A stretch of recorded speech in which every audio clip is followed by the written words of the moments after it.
Selamat sore, ini VT 495 ya.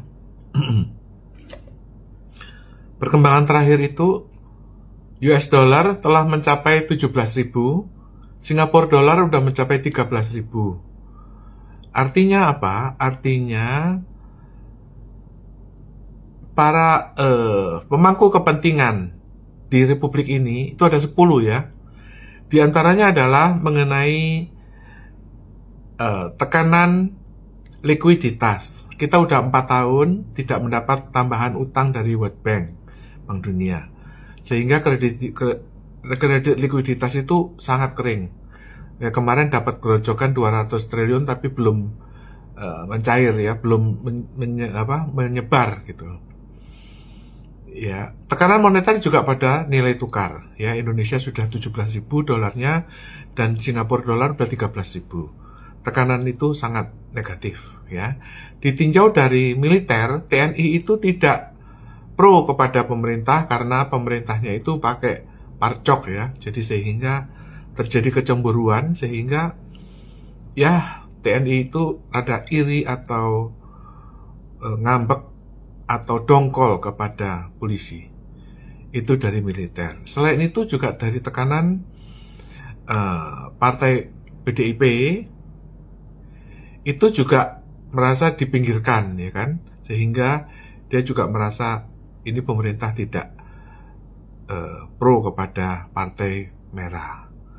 Nah, dengan tekanan-tekanan pemangku kepentingan ini ya, otomatis koalisinya Prabowo itu yang bersama Jokowi ditekan supaya pecah gitu loh, atau meninggalkan Jokowi, ya kan?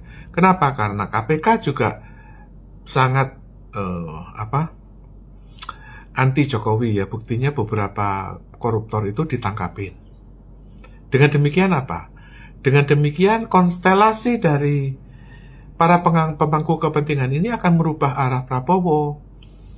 Mau nggak mau, karena kalau enggak, ya nanti nilai tukar jeblok, lalu juga harga-harga saham, Bank BNI, Bank BRI, Bank Mandiri, Bank BCA udah anjlok. Bank Mandiri terutama paling parah, turun 40% dibanding tahun lalu.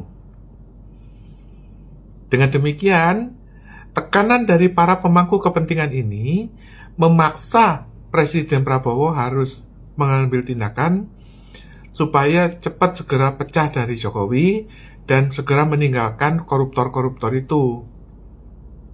Itu maksudnya tekanan dari pasar untuk memaksa Presiden Prabowo bisa merubah arah politiknya. Nah, apakah Prabowo mau menuruti? Ya, kalau nggak dituruti ya ekonomi akan makin jeblok. US dollar itu akan menjadi 17.000, 18.000, 19.000. Artinya apa? Artinya rakyat makin miskin. Harga-harga naik. Itu sifatnya dari nilai tukar. Lalu juga harga saham bank-bank itu akan makin menurun. Akhirnya orang nggak mau lagi beli saham BRI, rugi. Karena kalau beli saham Bank BRI rugi 25%. Siapa yang mau? Kalau duit Anda 10 miliar, Anda kehilangan 2,5 miliar. Ya kan? Kalau ruginya berkali-kali kan jeblok. Lama-lama bank-bank itu akan ditinggal, nggak ada yang mau beli. Nah, oleh karena itu, apa resikonya tadi? Kalau Prabowo tidak mau mengkoreksi pasar ini, ya pasar akan negatif terus, ya. Indonesia akan dinilai sebagai negara korup, ya. Dan Prabowo sendiri nggak usah sok jagoan membela Palestina. Boro-boro Palestina, kita sendiri juga miskin. Kita mau nolong Palestina, apa mau kita nanggung hajat hidupnya, mau kasih makan orang Palestina? Ya kasih aja, kirim aja makan bergizi untuk Palestina. Kan nggak masuk akal gitu.